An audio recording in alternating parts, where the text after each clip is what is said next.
Bonjour à tous.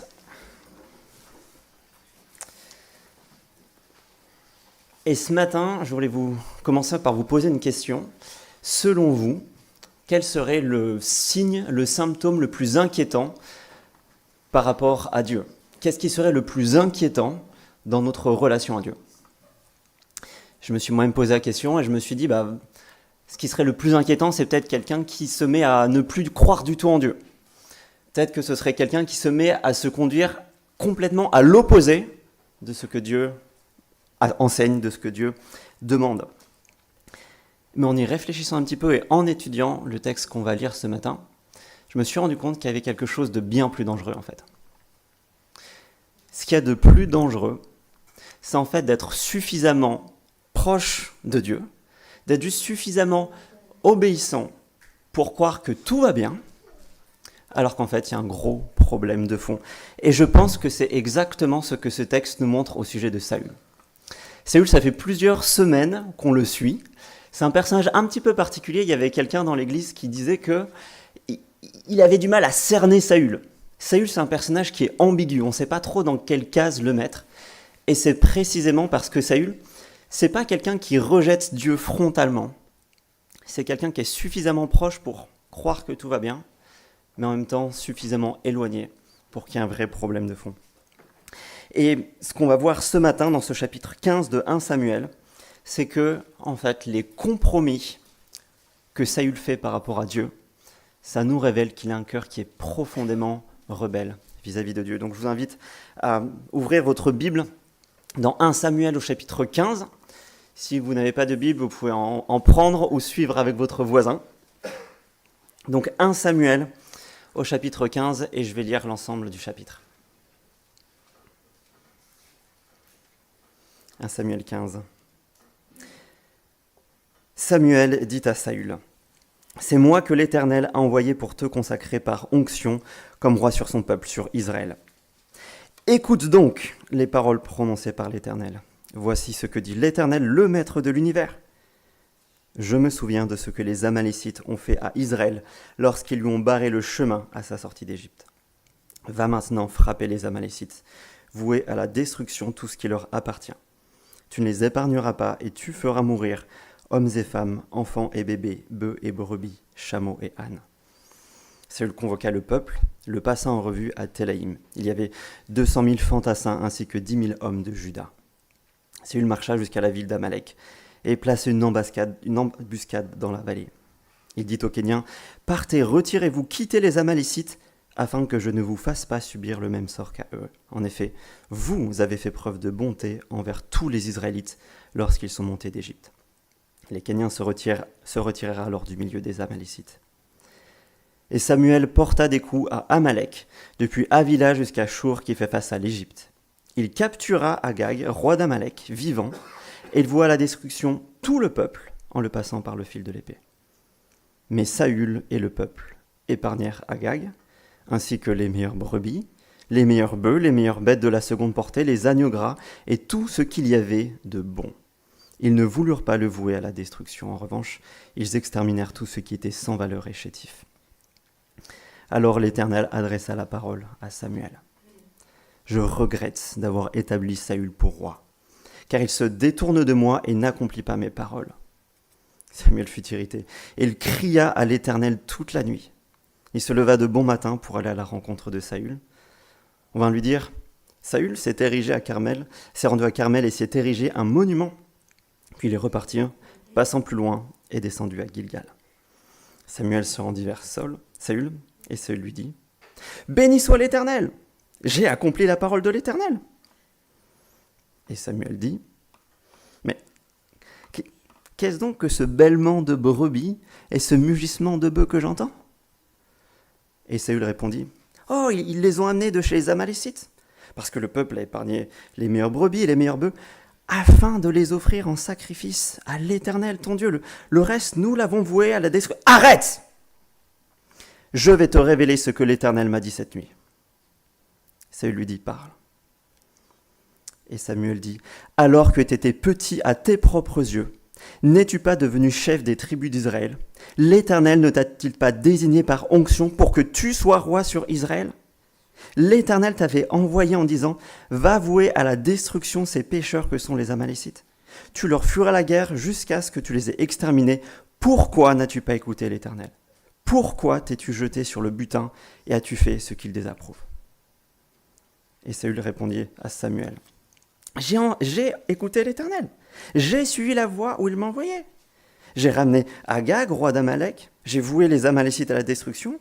Mais le peuple a pris sur le butin les meilleures brebis et les meilleurs bœufs qui devaient être consacrés, afin de les offrir en sacrifice à l'Éternel, ton Dieu à Gilgal. » Et Samuel dit « L'Éternel trouve-t-il autant de plaisir dans les holocaustes et les sacrifices que dans l'obéissance à sa voix? Non, l'obéissance vaut mieux que les sacrifices, et l'écoute attentive vaut mieux que la graisse des béliers. Et oui, la révolte est aussi coupable que la divination. La résistance au Seigneur est aussi fautive que le recours au téraphim. Puisque tu as rejeté la parole de l'Éternel, il te rejette lui aussi comme roi. » Alors Saül dit à Samuel, « J'ai péché, car j'ai enfreint l'ordre de l'Éternel et tes paroles. J'ai eu peur du peuple et je l'ai écouté. Maintenant je t'en prie, pardonne mon péché, reviens vers moi et j'adorerai l'Éternel. » Samuel dit à Saül, « Je ne reviendrai pas vers toi, car tu as rejeté la parole de l'Éternel et l'Éternel te rejette. Tu ne seras plus roi sur Israël. » Alors que Samuel tournait le dos pour s'en aller, Saül l'attrapa par le pan de son manteau qui fut arraché, et Samuel lui dit « L'Éternel t'arrache aujourd'hui la royauté d'Israël et la donne à un autre qui est meilleur que toi. Non, celui qui est la force d'Israël ne ment pas et n'éprouve pas de regrets, car il n'est pas un homme pour avoir des regrets. » Et Saül répéta « J'ai péché maintenant, honore-moi devant les anciens de mon peuple et devant Israël, reviens avec moi et j'adorerai l'Éternel, ton Dieu. » Samuel revint à la suite de Saül. Saül adora l'Éternel. Puis Samuel dit « Amenez-moi Agag, le roi d'Amalek. » Agag s'avança vers lui d'un air joyeux. Il se disait certainement « L'amertume de la mort s'est écartée de moi. » Et Samuel dit « De même que ton épée a privé des femmes de leurs enfants, de même ta mère sera aussi privée d'un fils. » Et Samuel mit Agag en pièces devant l'Éternel à Gilgal. Samuel partit pour Rama, et Saül remonta chez lui à Gilgal, à Gibéa de Saül.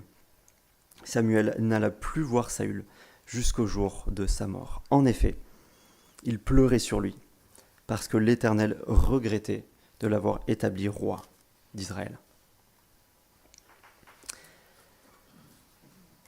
Ce texte commence par un commandement clair de la part de l'Éternel. Je ne sais pas si vous avez remarqué la manière dont Samuel, quand il commence à parler à Saül tout au début, dans les premiers versets, ce qu'il fait, c'est de rappeler qui parle à qui. Il rappelle que c'est l'Éternel, le maître de l'univers, qui parle à Saül, et lui rappelle que certes, Saül est roi sur Israël, mais parce que Dieu l'a établi roi sur le peuple, et le peuple qui est en fait le peuple de Dieu. Donc il y a un rapport clair d'autorité entre celui qui donne l'ordre, Dieu, et celui qui reçoit l'ordre, Saül. Et c'est un ordre qui est clair, un commandement sans ambiguïté, et qui est peut-être très difficile à avaler pour nous aujourd'hui. C'est un commandement qui est terrible de vouer à la destruction la population d'une ville tout entière. Et juste pour peut-être nous aider un peu plus à comprendre ce dont il s'agit ici, quelques petits éléments. Déjà, on peut remarquer que ce jugement qui est prononcé, c'est pas un jugement qui est précipité, c'est pas un jugement qui est gratuit. Je vous laisserai relire Exode chapitre 17 et Deutéronome 25. Les Amalécites étaient visiblement un peuple qui, depuis des centaines d'années, avait la fâcheuse habitude de s'attaquer à des populations de migrants, à des populations sans défense. C'est un jugement qui est ciblé. Les autres personnes qui se trouvaient dans la ville ont l'occasion de s'en aller. Et c'est un jugement qui est enfin exceptionnel. C'est un commandement qui est donné historiquement à Saül à ce moment-là.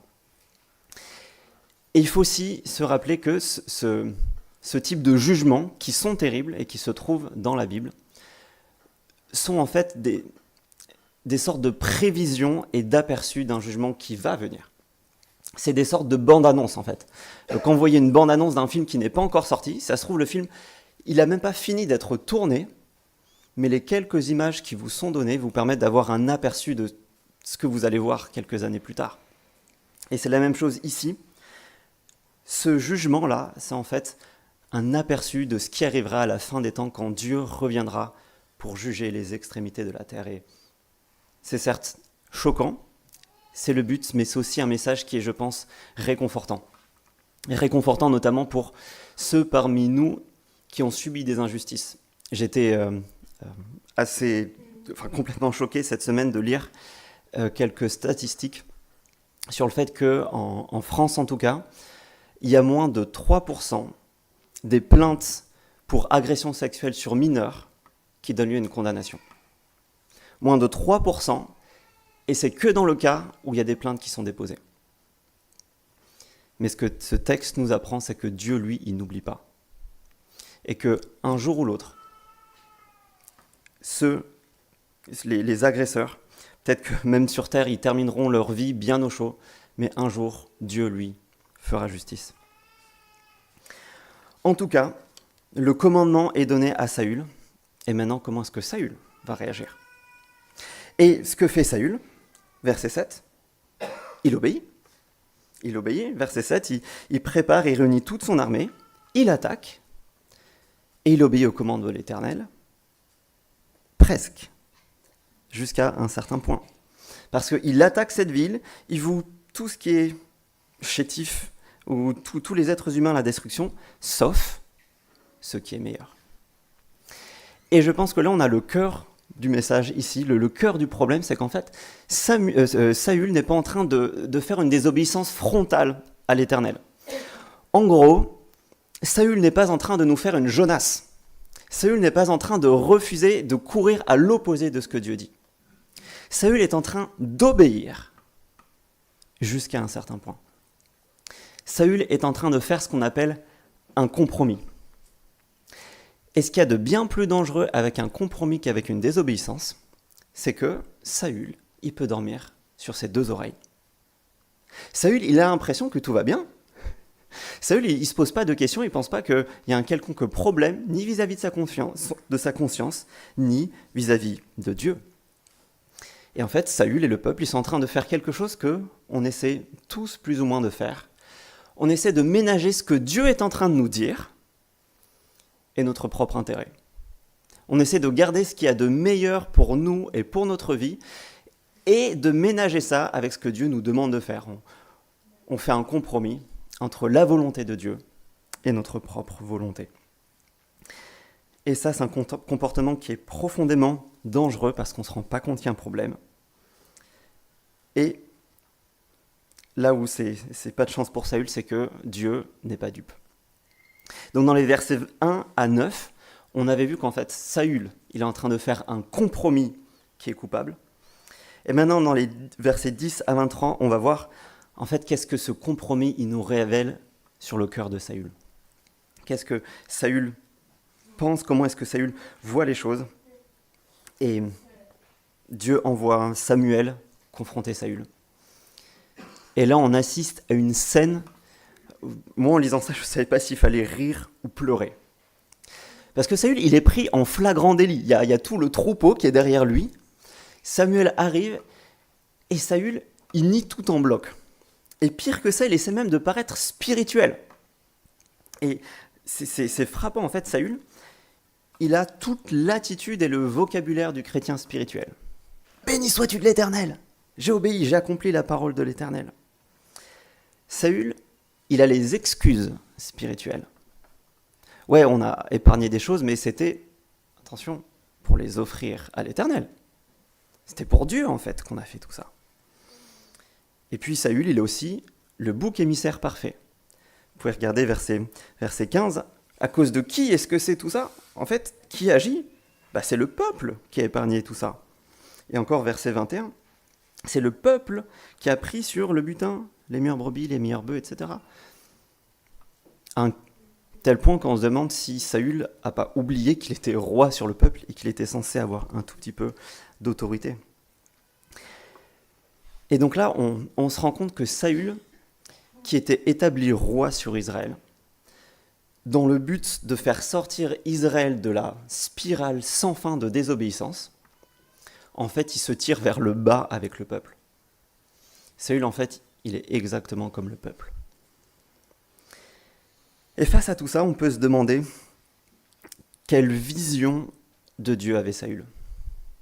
Qu'est-ce que les actes et qu'est-ce que les paroles de Saül nous révèlent sur sa théologie, en quelque sorte, celle qu'il avait vraiment. Et là aussi, c'est frappant. Je pense que là, dans ce chapitre 15, en fait, l'auteur, il lève le masque de Saül pour nous montrer ce qu'il y a vraiment dedans. Et regardez, par 3 fois, Saül parle de Dieu comme l'Éternel, ton Dieu. Verset 13, c'est quand il parle à Samuel. Verset 13, l'Éternel, ton Dieu. Verset 15, verset 21, l'Éternel, ton Dieu. Et enfin, verset 30, l'Éternel, ton Dieu. Qui est l'Éternel pour Saül? C'est certainement pas son Dieu. C'est le Dieu des autres. Et ensuite, les 2 versets, si vous n'avez que 2 versets à garder de ce passage, c'est les versets 22 et 23. Tout le résumé du passage est là. Et dans ces versets, en fait, on se rend compte en les lisant, c'est le reproche de Samuel qui est fait à Saül, on se rend compte qu'en fait, Saül, il est en train d'imaginer qu'on peut faire une sorte de tri dans les commandements que Dieu nous donne, qu'on peut faire une sorte d'interprétation personnelle assez large de sa parole. On a l'impression que Saül pense qu'on est dans une relation un peu transactionnelle avec Dieu. Dieu, ce qui l'intéresse, c'est les sacrifices, c'est le côté spirituel. Et du coup, tant que j'offre à Dieu tout ce qui est spirituel, moi, je gère ma vie un petit peu comme je veux. C'est cette histoire donc de compromis entre les intérêts soi-disant spirituels vis-à-vis de Dieu et tout le reste vis-à-vis de moi. Ce qui intéresse Dieu, c'est mon activité à l'église, etc. Et le reste de ma vie, les autres domaines, je les gère comme je veux. Et maintenant, lisons ensemble le verset 22. « L'Éternel trouve-t-il autant de plaisir dans les holocaustes et les sacrifices que dans l'obéissance à sa voix? Non. L'obéissance vaut mieux que les sacrifices et l'écoute attentive vaut mieux que la graisse des béliers. » Dieu répond qu'en fait, c'est exactement l'inverse que ce que nous on croit. Dieu veut précisément l'obéissance et la soumission dans tous les domaines de notre vie avant le reste. Notre assiduité à l'église, à lire la Bible, nos dons caritatifs, tous les services qu'on peut faire ne sont d'aucune valeur si en fait ils ne proviennent pas d'un désir profond de nous soumettre et d'obéir à Dieu. Et en fait, Saül, il ressemble un petit peu à, on pourrait imaginer un mari, appelons-le Léon. Et Léon, tout ce qui le préoccupe, c'est sa carrière. Sa carrière et ses propres loisirs le week-end. Et du coup, il déserte complètement sa maison, sa famille, son épouse. Mais Léon, qu'est-ce qu'il fait? Il essaye d'acheter l'amour de sa femme en lui ramenant des roses tous les soirs et en l'emmenant au resto une fois par mois. Est-ce que ces cadeaux qu'il fait seraient d'une quelconque valeur alors qu'il est en train de délaisser complètement la relation avec sa femme à côté? Absolument pas. Et c'est exactement ce que Saül essaie de faire ici.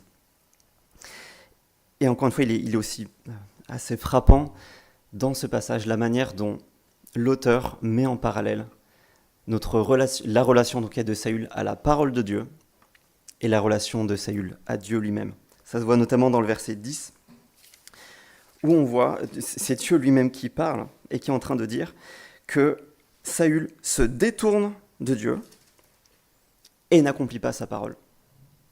Comment est-ce qu'on mesure notre relation à Dieu? En fait, c'est pas en fonction de ce qu'on ressent, c'est pas en fonction de ce qu'on fait pour Dieu, mais c'est dans notre rapport à sa parole. Et ensuite, le verset 23. Et le verset 23, je pense que c'est le dernier coup de marteau sur un des présupposés qui a Saül et qu'on est très nombreux, je pense, à avoir. On a cette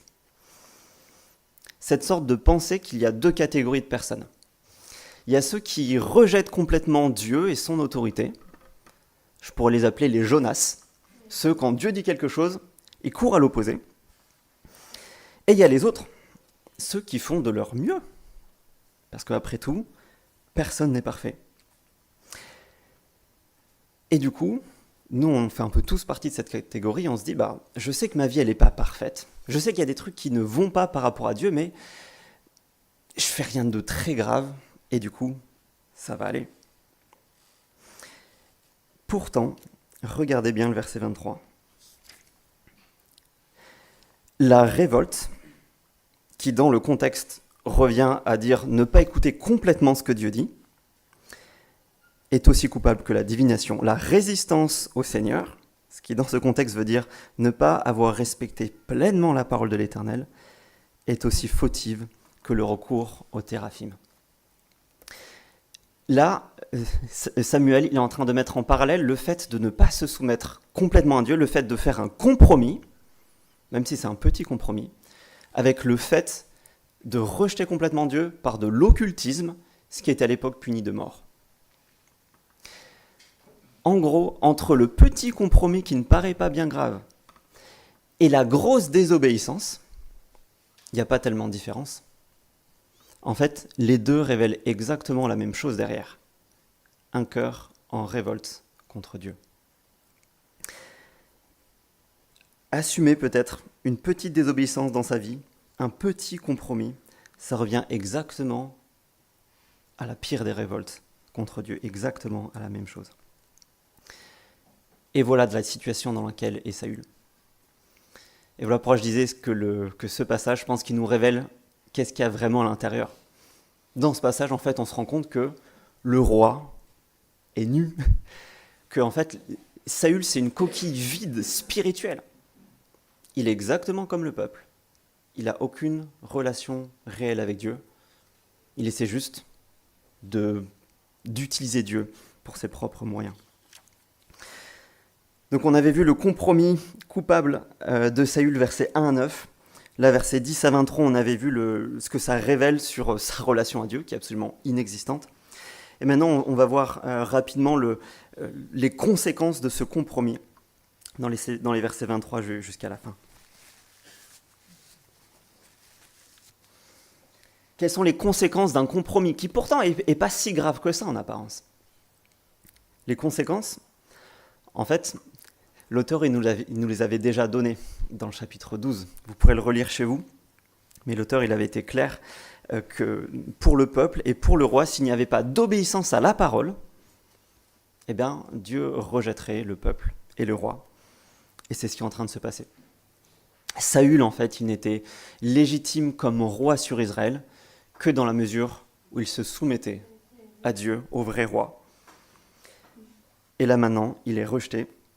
C'est ce que Samuel lui annonce à la fin du verset 23.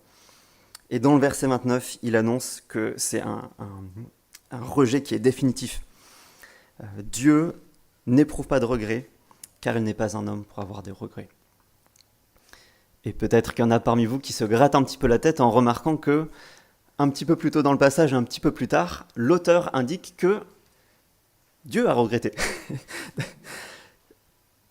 Si vous grattez la tête, je pense simplement que ce verset 29 et le verset 11 et 35 parlent de choses différentes. Le verset 29, quand il parle du fait que Dieu ne regrette pas, c'est simplement que Dieu ne va pas changer d'avis, ne va pas se laisser influencer par les larmes de crocodile de Saül. Dieu est déterminé à faire ce qui est droit, ce qui est juste, et donc il est opposé à Saül. Saül, il retourne sa veste d'un moment à l'autre, on va le voir. Dieu n'est pas comme ça. Dieu va agir en fonction de son plan. Par contre, les versets 11 et les versets 35, qui parlent de Dieu qui regrette d'avoir établi Saül comme roi, ça nous indique plutôt les sentiments qui agitent Dieu. Et en fait, Dieu, quand il est en train de rejeter Saül, il ne le fait pas de gaieté de cœur. Parce qu'il sait qu'en fait, c'est une catastrophe ce qui est en train de se passer. Le fait d'avoir un bon roi sur le peuple, ça, c'était plein d'espoir. Et le fait d'avoir un mauvais roi qui est rejeté, il sait très bien que ça va générer du chaos dans les années à venir. Et face à ça, on a je parlais de larmes de crocodile de Saül parce que il a l'air de faire volte-face au verset 24. Il dit « Ouais, j'ai péché, j'ai enfreint de l'ordre de l'Éternel. » Mais regardez bien la suite. Verset 25. « Je t'en prie maintenant, pardonne mon péché, reviens avec moi, et alors, j'adorerai l'Éternel. » En fait, Saül, il est encore en train de négocier, et ça continue, verset 30. « J'ai péché, mais maintenant, honore-moi devant les anciens de mon peuple, devant Israël, reviens avec moi, et alors, j'adorerai l'Éternel. » En fait, c'est une repentance avec de gros guillemets autour. On voit là, finalement, la seule chose qui importe à Saül, c'est son trône, c'est son poste. On voit aussi bien Saül qui avoue qu'il a écouté le peuple, qu'il a eu peur du peuple. Et on se rend compte qu'en fait, ce qu'il y a de plus important dans la vie de Saül, c'est pas Dieu, c'est le peuple. Et on se rend compte qu'en fait, Saül, il est déjà plus vraiment roi du peuple. C'est plutôt le peuple qui est roi de Saül. Et c'est pour ça que la situation, elle est dramatique et que ça se termine, verset 35, sur la rupture définitive et finale. Samuel, qui était le prophète, le porte-parole de Dieu, ça nous est dit qu'en fait, il n'aura plus jamais, à aucun moment, rien à voir avec Saül. La rupture, maintenant, elle est actée. Voilà ce que le texte nous dit. Maintenant, qu'est-ce qu'on en fait pour nous ? Et pour s'appliquer ce texte, je vous propose 3 étapes. 3 étapes pour comprendre comment est-ce que ce texte il s'adresse à nous aujourd'hui en 2024. Premièrement, il faut reconnaître qu'en fait, Saül, il nous est présenté comme le roi qui ressemble fortement au peuple. On voit dans tout ce texte que en fait, Saül il fait exactement ce que le peuple fait. C'est un représentant parfait du peuple, et donc c'est un représentant parfait sans doute de l'être humain, de nous. Et donc on doit reconnaître que cette tendance que Saül a à faire des compromis, à chercher à ménager la volonté de Dieu en parallèle de sa propre volonté, en fait c'est une tendance qu'on a nous aussi. Et donc ça nous amène à réfléchir, à examiner notre propre vie. Et pour prendre des exemples concrets, quand il est 9h40 du matin, c'est le dimanche, et que tout le reste de la famille est en train de nous mettre en retard pour arriver au culte, et que du coup on se met à engueuler tout le monde, qu'on trace, qu'on grille les feux rouges pour essayer d'arriver à l'heure, est-ce qu'on n'est pas en train de préférer les sacrifices à l'obéissance à la voix de Dieu ? Quand on a un service dans l'église, quand on utilise les dons que Dieu nous a donnés, mais qu'on le fait en fait en prenant les autres de haut, en étant impatient avec eux, voire qu'on le fait en négligeant complètement notre vie de famille et nos autres engagements, est-ce qu'on n'est pas en train de faire passer la graisse des béliers avant l'écoute attentive de la parole de Dieu ? Quand peut-être on entretient une relation amoureuse qui ne plaît pas à Dieu, et j'en sais quelque chose, ça m'est arrivé dans le passé, mais qu'on fait ce compromis en se disant c'est pas si grave, on fait de mal à personne, il y a pire. Est-ce qu'on n'est pas en train de dire que finalement la révolte n'est pas aussi coupable que la divination, que les gros péchés ? Quand on tolère un trait de caractère peut-être dans notre vie, mais qu'on se dit qu'on était fait comme ça, que de toute manière ça fait des années qu'on lutte contre et que c'est pas comme ça que ça va changer, qu'on se dit que personne n'est parfait, est-ce qu'on n'est pas en train de se dire que la résistance au Seigneur, elle n'est pas aussi fautive que le recours au téraphim, que les choses vraiment, vraiment graves ? Et enfin, quand le moment où on demande pardon, c'est uniquement après que notre péché ait été découvert, est-ce qu'on n'est pas en train d'agir comme Saül, en étant juste en train d'essayer de limiter les conséquences et de se rattraper ? Et donc je pense qu'on n'a pas à aller bien loin en fait pour se retrouver dans ce que fait Saül. Et c'est vraiment un réflexe inné de vouloir ménager ces deux volontés, celle des dieux et la nôtre, de vouloir faire le compromis entre les deux. Et je pense vraiment qu'on touche un petit peu à une des caractéristiques du christianisme quand on se rend compte que le message de la Bible est en fait bien plus radical que ce que nous on pense. Qu'en fait, on ne s'en sortira pas avec notre compromis. On voit les conséquences du compromis dans ce texte qui sont dramatiques. Le problème du compromis, c'est qu'on se dit que tout va bien, mais en fait, il nous amène loin, loin, très très loin de Dieu, et on ne s'en sortira pas ni par une confession, ni par une prière, ni en redoublant d'efforts pour lire notre Bible, ni en faisant le bien autour de nous, ni en faisant le ménage à l'église, ni en allant servir dans des camps chrétiens. Ce texte, il nous apprend qu'en fait, on a besoin de quelqu'un d'autre qui vienne nous aider à nous en sortir.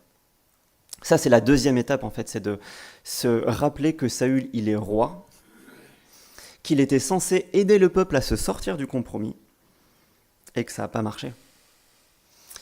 Et donc, Saül, c'est la preuve que nous avons besoin de quelqu'un qui n'est pas humain pour nous aider à nous sortir de nos compromis. Face à nos compromis, ce n'est pas notre psy qui va nous aider, ce n'est pas notre pasteur préféré qui va nous aider. Face à nos compromis, on voit de qui est-ce qu'on a besoin dans ce texte. Face à nos compromis, on a besoin de quelqu'un d'un roi qui pourrait répondre face à la tentation « Moi, je ne me nourrirai que de la parole qui sort de la bouche de l'Éternel. » On aurait besoin de quelqu'un qui puisse dire « Moi, je suis venu, non pour faire ma volonté, mais pour faire celle de Dieu qui m'a envoyé. » On aurait besoin de quelqu'un qui puisse dire à Dieu, à la fin de sa vie, « Moi, j'ai terminé parfaitement tout ce que tu m'avais demandé de faire. » On aurait besoin peut-être même d'un roi obéissant jusqu'à la mort, qui la veille de sa crucifixion serait capable de dire à Dieu, « Non pas ce que je veux, mais ce que toi tu veux. » Et je vous invite à tourner les pages de votre Bible dans la lettre aux Hébreux, au chapitre 10. Hébreux, chapitre 10, c'est tout à la fin.